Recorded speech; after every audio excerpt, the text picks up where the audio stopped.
All right, let's jump right into this explainer. We're breaking down exactly how Manchester United pulled off literally the most dramatic tactical comeback in Champions League history. Now, if you're a football fan, you probably already know the myth of the 1999 final.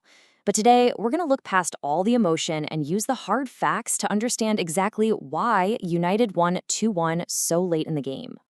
You know, a lot of folks look at those chaotic final 3 minutes against Bayern Munich and just assume it was pure luck, like a total fluke, right? A roll of the dice that just happened to go Manchester United's way.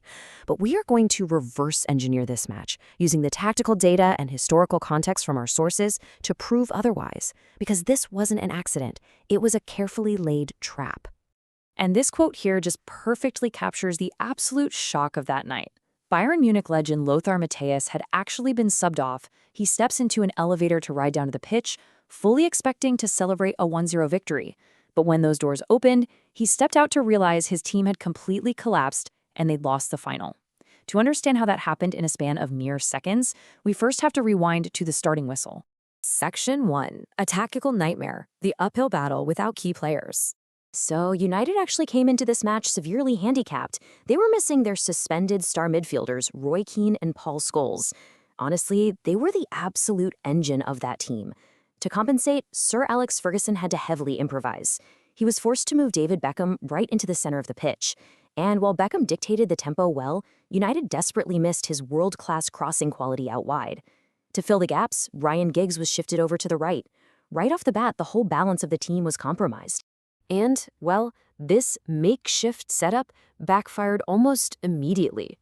Bayern Munich just seized control, with Mario Basler scoring from a free kick in only the 6th minute. And it didn't stop there. Bayern totally dominated the chances, hitting the woodwork twice, making it super clear they should have wrapped the game up early. Meanwhile, Ryan Giggs really struggled against Michael Tarnat on the right side, and Jesper Blomqvist simply couldn't influence the game on the left. United's wide threat was completely neutralized. To make matters even worse, take a look at this number, 4. So why is 4 so significant? Well, Bayern had actually successfully petitioned UEFA before the match to reduce the width of the giant Camp Nou pitch by exactly 4 yards. They were terrified of United's dangerous wind play, and by shrinking the battlefield, they systematically blunted United's primary attacking weapon. Everything was going Bayern's way. But here is where the narrative shifts. Section 2. Ferguson's masterstroke, reading the opponent and making calculated changes. Now, back in the years leading up to 1999, English football was, relatively isolated from European tactics. But Ferguson had spent years traveling and studying top-flight European sides like Ajax and Milan. He paid incredibly close attention to their structural formations and recognized the immense value of the spare man, a tactical concept focused on exploiting unmarked spaces and defensive versatility.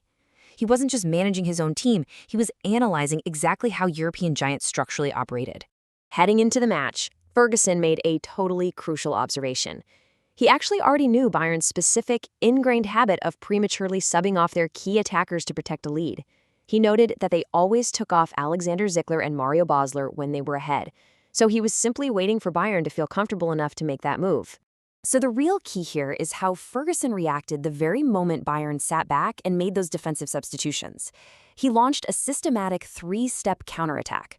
Step 1, he introduced fresh striker Teddy Sheringham in the 67th minute. Step 2, he brought on another fresh striker, Gunnar Solskjær, in the 81st minute.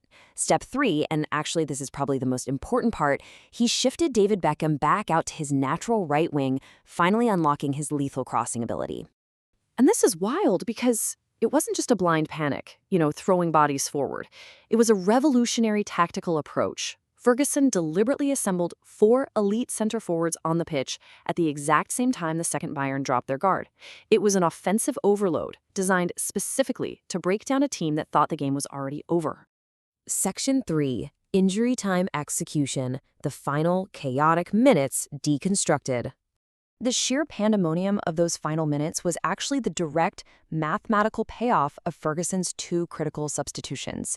Just look at the timeline.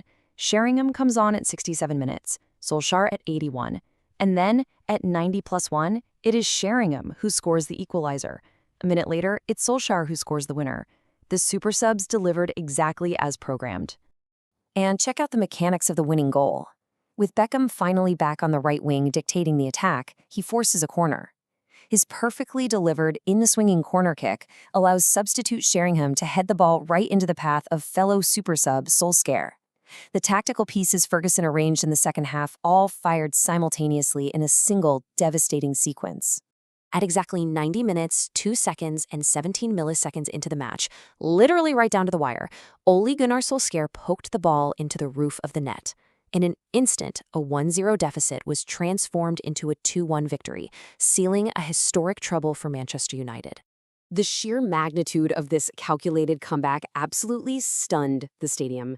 I mean, the famed referee Pierluigi Collina, who officiated the match, described the eruption from the crowd at the end of the game as sounding like a literal lion's roar. It was this overwhelming release of tension after 90 minutes of calculated chess. Section 4. The Treble Legacy. Why this tactical victory matters. So, what should we really take away from this explainer? Why does this specific match matter so much to football history? Well, the legacy of the 1999 final proves that this miracle was actually the pinnacle of Sir Alex Ferguson's tactical evolution.